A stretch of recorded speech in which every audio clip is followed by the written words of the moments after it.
इस जगह पे जहाँ मौजूद है, जहाँ सहर इफ्तार का एहतमाम किया जाता है, सुना ही जा रहा था एक डिश होती है, वन डिश चल रहा है। आज मैं देख रहा हूँ टिक्के बन रहे हैं, कबाब बन रहे हैं, चावल भी है, मीठा भी है, जलेबी भी है। आज क्या खास बात? आज जो हमारे डोनर हैं अफ्रीका में मुकीम पाकिस्तानी शहजाद साहब की जानिब से चिकन मदबी उन्होंने की है, उसके अलावा जलेबी है, गुलाब जामुन है, चमचम है और बेशुमार चीज़ें हैं। और ये तकरीबन कोई 25,000 लोगों के लिए सहरी का एहतमाम है। माशाल्लाह माशाल्लाह, हर बार इस दस्तरखान पे पब्लिक बढ़ती चली जा रही है। आज जब हम इंटर हो रहे थे तो पाँव रखने की जगह नहीं और लोग बाहर अपनी बारी का इंतजार कर रहे हैं। यकीन करें, मैं तो यहाँ पर शुतुरमुर्ग खिलाता था, लेकिन इस वक्त तो हालात इतने ख़राब हो गए हैं कि नहीं मैनेज कर पा रहे लोग। मैं कैसे बताऊँ आपको। और मैं तो इस पे परेशान हूँ कि जो लोग मैसेज चलाते हैं ना कि खाने मत खिलाओ लोगों को और मछली पकड़ना सिखाओ, उनको एक बात बोलूँगा, ओ मेरे भाई, ये सब नौकरी पेशा लोग हैं, इनको क्या मछली पकड़ना सिखाओगे? किसी का छोटा मोटा ठेला है, किसी का कुछ है, कोई नौकरी कर रहा है, 40,000 तनख्वाह है, इनको क्या मछली पकड़ना सिखाना है? लेकिन लोगों की जहनियत ऐसी हो चुकी है, वो समझते हैं हर बंदा ही फ़कीर है। लेकिन हालात ऐसे हो गए, एक एक वक्त का खाना लोगों का मुश्किल हो गया, नामुमकिन हो गया है। 40-50 हज़ार वो तनख्वाह वाला आदमी घर में दोनों वक्त का खाना बंद हो गया। लाखों खानदान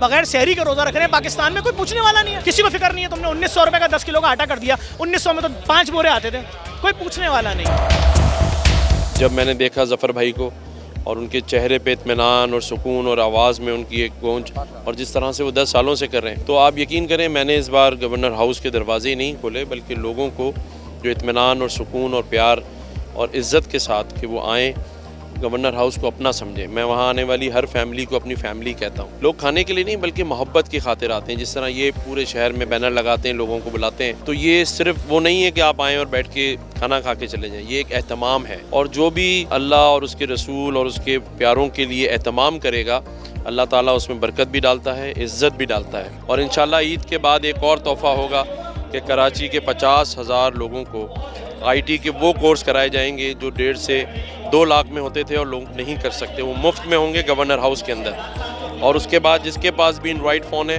वो मेरा यकीन के साथ ये दावा है कि वो 3 से 5 लाख रुपए महीना कमा सकता है। लोग नौकरी लेने नहीं देने वाले बनेंगे इंशाल्लाह ताला। ज़रूर भाई, अगर ये कहा जाए कि दुनिया में होने वाली सबसे बड़ी ये सहरी होगी तो ये गलत तो ना होगा? बिल्कुल ऐसे ही है। इस महंगाई में ये हम तसव्वुर नहीं कर सकती इस खाने का, जिस तरह यहाँ सर्विस बिल्कुल नहीं कर सकती। जो हम देख रहे थे, जो डिशेज हम देख रहे थे, और कैटरिंग तो देखिए सबसे टॉप, जो गवर्नर, वजीर आला, वजीर आजम के लिए कैटरिंग होती है पाकिस्तान की, वो सर्विसेज यूज़ हो रही हैं, वो पकवान यूज़ हो रहे हैं। इसी रमज़ान में फ्रूट का बाइकआउट हुआ, क्या वजूहत बन गई थी? बाइकआउट के बाद क्या फिर वो चीज़ें हल हुई, कोई एहतमाम हुआ उस चीज़ का? देखिए, मैंने पहली रमज़ान को अपनी आंखों से एक मिडिल क्लास फैमिली के घर में 2 कीनू और 6 केले आते देखे, तो मैं दहल गया। मेरे दिल में फीलिंग आई शायद इनकी ये बाइक स्लिप हो गई है, थैला फट गया। मालूम हुआ तो उन्होंने बोला नहीं, ये तो है ही 600 रुपये दर्जन। मैंने 2 रमज़ान को गया, एक चाट के बराबर का सामान खरीदा 2600 रुपये का, 12 कीनू 6 सेब। और मैंने कहा ठीक है भाई, मेरी फैमिली 3 दिन का बाइकआउट करी। 7 रमज़ान तक हमने बाइकआउट किया, और वही खरबूजा जो 400 रुपये किलो था, आज इस वक्त हमारे बाइकआउट के एंड होने पर 60 रुपये किलो, 80 रुपये किलो बिक रहा था। वही केला 100 रुपये दर्जन गली में बिकना शुरू हो गया। पूरे पाकिस्तान में फलों के रेट गिर गए। हमने बार बार उस वीडियो में बोला बाइकआउट की, मुर्गी की तरफ आएंगे। आप यकीन करें, सरकारी रेट 570 था, मुर्गी गली गली 400 की बिक रही थी। अब दोबारा मुर्गी वालों ने रेट बढ़ाए। पूरा पाकिस्तान कह रहा है ज़फ़र तुम बाइकआउट की आवाज़ लगाओ, मुर्गी की हम 15 दिन मुर्गी नहीं खरीदेंगे, ये 100 रुपये गली में बिकेगी। आपकी इस वीडियो में भी लोग हमें बताएं उनके इलाकों में मुर्गियों के क्या रेट चल रहे हैं और सरकारी रेट क्या है। फिर इंशाल्लाह अगर बाइकआउट का ऐलान किया तो फिर 15 दिन का मुर्गी का बाइकआउट होगा। जब इतना बड़ा एहतमाम किया जाता है तो ज़ाहिर है इसके लिए कितने वॉलंटियर्स यहाँ पे काम कर रहे थे, और जितने भी लोग काम करते हैं कई फीसबिल्लाह काम कर रहे होते हैं, इनको कोई मुआवजा दिया जाता है? ये सब फीसबिल्लाह कर रहे हैं काम। मेरे ख्याल में आज आधे से ज़्यादा वॉलंटियर्स ने, इतना ज़्यादा क्राउड था, मुझ समेत, ना सहरी की है ना एक घूंट पानी पिया, और आपके सामने सहरी का वक्त था।